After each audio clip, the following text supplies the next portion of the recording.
Whereas the decision by the administration of President Donald Trump to withdraw from the Paris Climate Accord is an abandonment of American leadership and a threat to the island communities. I said it. My administration joins all three other counties. We did. Governor Ige, CEO of the Office of Hawaiian Affairs, and all of them recently, a statewide commitment with 6 ambitious goals to be achieved by 2030. We're committed to 100% renewable energy future, working to reduce our emissions from county facilities and fleets, and are dedicated to continuing on the Paris path to fill the void of federal leadership by local governments and cities and mayors across this nation, including Governor Ige and everybody else, the legislature and every mayor and county throughout the state of Hawaii. Now therefore, I, Bernard P. Cavallo Jr., Mayor of the County of Kauai, State of Hawaii, do hereby commit to join the Mayor's National Climate Action Agenda, and we're still in initiative which includes the U.S. Climate Change Alliance. In joining the Mayor's National Climate Action Agenda, the County of Kauai commits to pursue actions to achieve an emissions reduction target through, number 1, students, young people, developing a community greenhouse gas inventory. Number 2, setting near and long-term goals targeted to reduce emissions. And number 3, developing a climate action plan aligned with the city's target. This pledge connects the County of Kauai to a network of over 200 U.S. mayors representing over 50 million Americans who are working together to strengthen local efforts to reduce greenhouse gas emissions and support efforts for binding federal and global level policy making. Done. Everybody clap.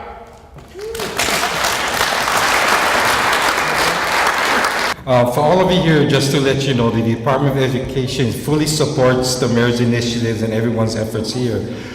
Mayor Bernard Cavallo, Holo 2020, the vision he has for the Kauai County is part of our our innovation plan for all schools and also for the complex area. So believe me, all the efforts, building capacity, clean energy, clean, whatever it is what we're looking for our students here as far as performance tasks to be problem solvers, critical thinkers in this area. So thank you so much, students. You are the leaders and we'll make Kauai and the world better. So first of all, I want to actually thank the mayor for his courage and for his leadership in this incredibly important initiative. Mahalo. Oh, yeah. And KCC is right there with you, Mayor. Not only through our own institution, since we are a large institution and need to worry about our own greenhouse emissions, but also through education, in which we will help not only the youth, but the adults in this community move forward, and also be willing to do demonstration projects and explore new technologies as we move forward. So we really are excited about being part of this positive movement. Mahalo. Thank you so much to everyone that came. I am so glad to see that everyone is actually here and everyone actually believes that this is a problem that we have to solve, because it doesn't matter what's happening on a national level, it's what us as individuals do. And I am so glad that we actually took the initiative to actually sign the proclamation, and we are doing all these things. Thank you very much. Moving forward to 2011 to 2013, we started with our first utility scale solar project, the Kapa'a solar field, 1 megawatt. Back then it was the biggest solar field in the state, the first utility scale one done in the state. Started with that, we moved forward 2013, 6 times that size in partnership with Alexander and Baldwin at Port Allen, a purchase power agreement for a 6 megawatt photovoltaic facility that also had 3 megawatts of batteries, which become more and more of our story as we go along. You know, one thing I always appreciate about David Bissell, I served with him when I had the opportunity to work on the KIUC board, is that he's very efficient. And so thank you, David, for getting through your presentation so quickly. I really enjoyed hearing about it. I hope you all did as well.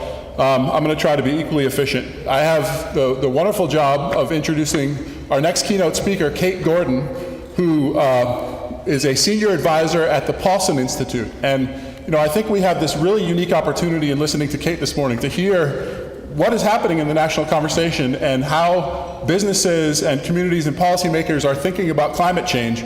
My own work for the last 3 or 4 years has been talking to one specific group of people from their own culture, which is the culture of business. I've spent the last couple of years, and I'll talk about it, working as the founding director of it and then the lead author on something called the Risky Business Project.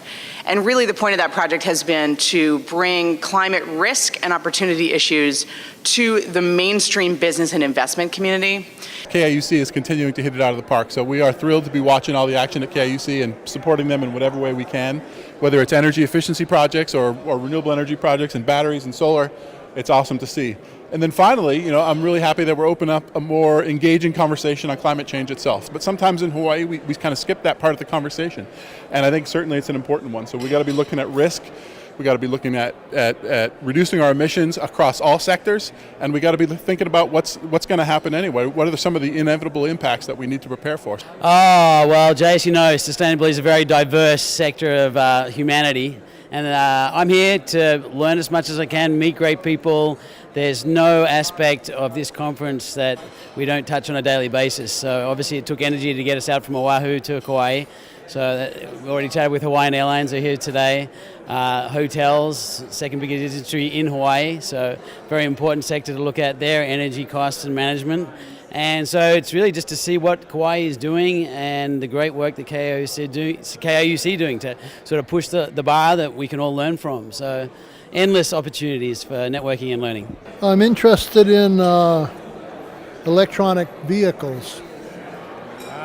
And I have an electronic bike, tricycle actually, that gets it'll go 18 to 33 miles, depending on hills and dales and the rider. And it's got a lithium-ion phosphorus battery, and it's got like 24-inch rear wheels, so you can go right through regular doors. And I have a 3K photovoltaic system, and that allows me to charge up my lithium-ion phosphorus bike battery for free. So basically, I'm paying no fuel to use the electric bike. I'm here as an end user for the county, one of the largest diesel users in the county. So we're here to try to figure out ways for us to partner with all of the other players in the renewable energy sector to find ways to serve our community but not have the negative health effects. We have 0 electric vehicles. We have 1 hybrid diesel vehicle right now. But working with Ben Sullivan, as part of the renewables portfolio for the county, we're looking at that methane project from the dump. I'm here to soak up the efforts being made by the County of Kauai and the Kauai Island Utility Cooperative in promoting renewable energy. Well, you need to set up structures that try to make it a high priority to charge during, in this case, the middle of the day when we have an excess solar surplus. I'll be speaking about PVs in regards to business, commercial applications. So just kind of walking through the technical aspects and the processes for businesses to be connecting PV. We normally separate it between commercial and businesses and residential, so this talk will primarily be for the commercial side of it. I think it's fabulous. I think that their progress towards their goal is 50% by 2023. That's renewable energy for stationary uses, and they're well on their way. My question is what is their plan to get to 100% for Kauai? I think it reflects their better decision-making process. That they're small enough and they can assess what the opportunities are that are available to them in a way that they're able to make decisions more quickly and act on them. I'm here because I'm so proud of Hawaii that not only were we the first nation, the first state in the nation, we should be the first nation, but that's not going so well right now, to have 100% RPS, but now we have a bill that just got signed by Governor Ige to support and continue with the Paris Accord. And okay, I know that it's going to be tough and all that, but just buck up, stop complaining, and I'm just really proud of us. So that's mostly why I'm here. Another reason, so I'm speaking on a panel. It's PV for your business. So I'm all about brass tacks. Like, what can you do? I kind of ironically, I've been asked to speak about policy, which, can like try, saints. But that's what I'm going to do. I'm going to talk about the legislature, I'm going to talk about money, and I'm going to talk about the tariffs here on KIEC and what you could do for your business if you want to invest in renewables, be part of this green revolution, and be a good citizen. I'm here to see what they have to offer today. It looks like they have a lot of interesting people. I really appreciated the last presenter and how she presented what some people see as kind of the missing link, which is the financial aspects of climate change. And a lot of people who may not believe that humans have any impact on the climate whatsoever. I think we have a lot of steps that very wise people such as this have laid out, have said, we can switch to renewable energies, we can switch to better vehicles, we can do things like riding our bikes more, make streets safer for alternate methods of transportation. I think that there's a lot that you can implement far more easily in a small place like Kauai than you can in a large-scale metropolis area. Well, I think the point that was made was that we've already been on the path to do this, and that it's somewhat easier for us because with the cost of energy, we've been moving ahead, and it's not something that you have to sell to your customers or sell to your communities.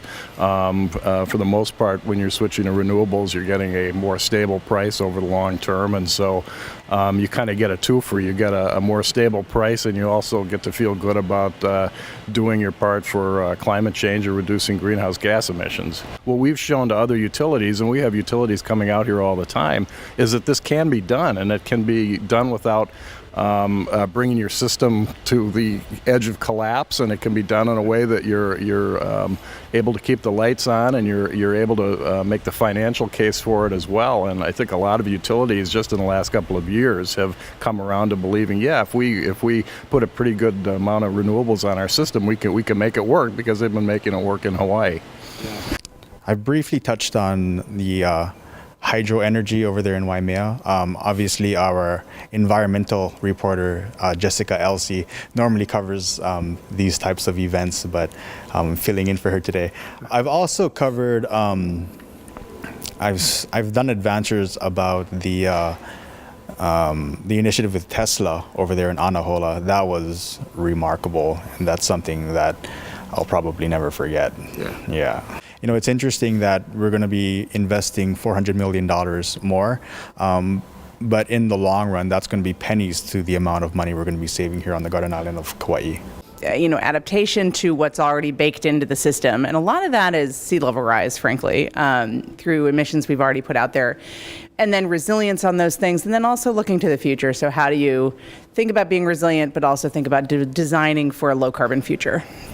I think what's interesting about Kauai and Hawaii sort of generally is that unlike a lot of places I speak where there's no economic imperative to switch away from fossil fuels, here there really is.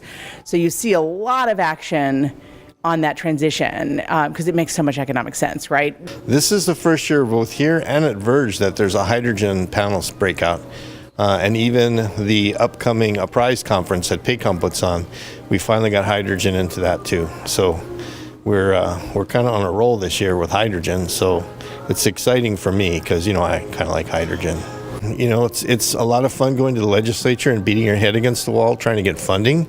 I mean, the excitement is just too much to really pass up. But, after a couple of years, it wears off, the excitement wears off, and you figure you really need to just make a business case and get a bunch of business people to go do it. I think the students, the younger generation, should be able to see what's going on, see what the future is, and hopefully some of them will work towards what we're talking about in here.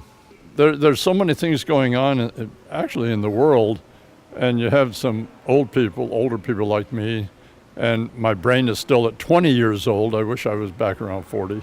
And come up with these ideas on how to generate electricity. Of course, I'm somebody that likes the underwater, and hydropower. Yeah, there are a lot of things. We have a number of benefits as a utility cooperative. We're owned by our members. We don't need to make a profit. We don't need to build things in order to get a better return. We have an association with the Federal Rural Utilities Service, which gives us access to low-cost capital.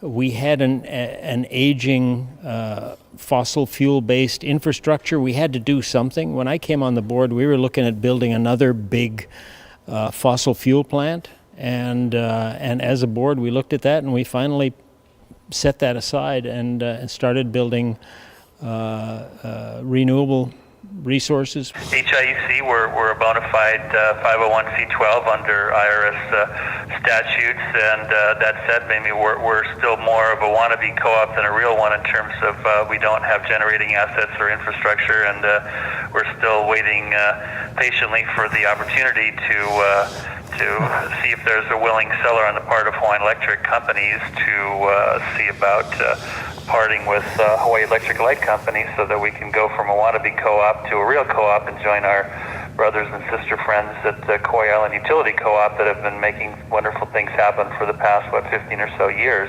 Our two speakers this morning were excellent. We had Michael Chang, and you might... Hawaiian Electric.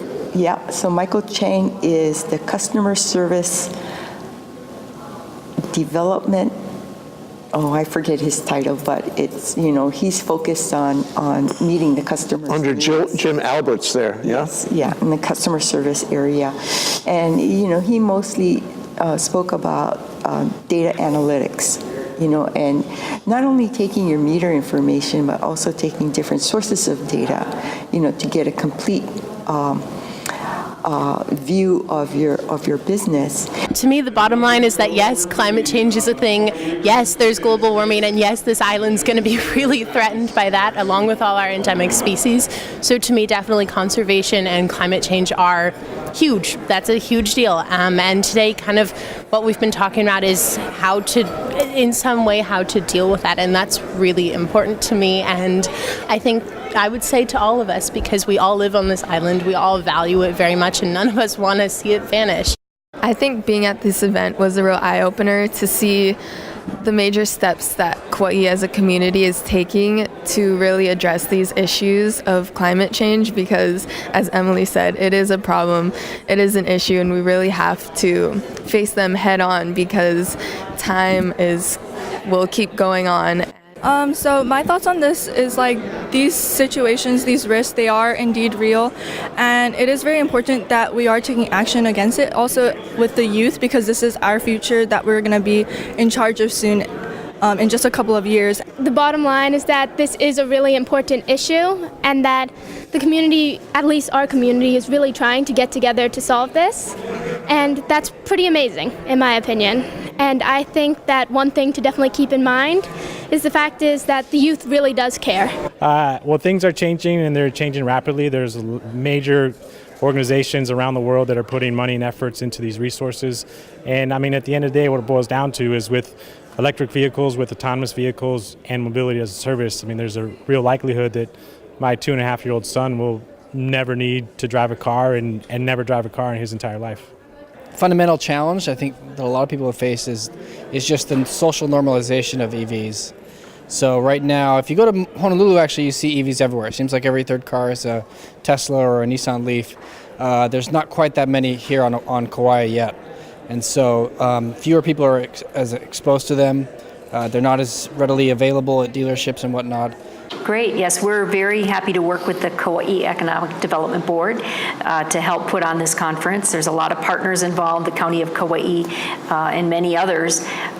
It's a great conference. I think we've done 3 or 4 of these. They're not done every single year, but I do recall the first one. It was quite a number of years ago, back when we were really struggling as an island to make a dent in renewables. And so there were a lot of challenges at that time. There was a lot of focus on how we were going to do this. And now we fast forward to today. It's still a great conference, but there's so much to celebrate, to talk about how much progress we've made in the last 8 years or so, and then where the challenges still lie, because there still are some challenges for us, even though we're doing some really good things in renewables in terms of the grid and bringing more solar and hydro and biomass. But we still have a lot of challenges. So it's a great opportunity we appreciate KEDB being the convener and all of us supporting to bring everybody together to talk about this stuff and see where we can go.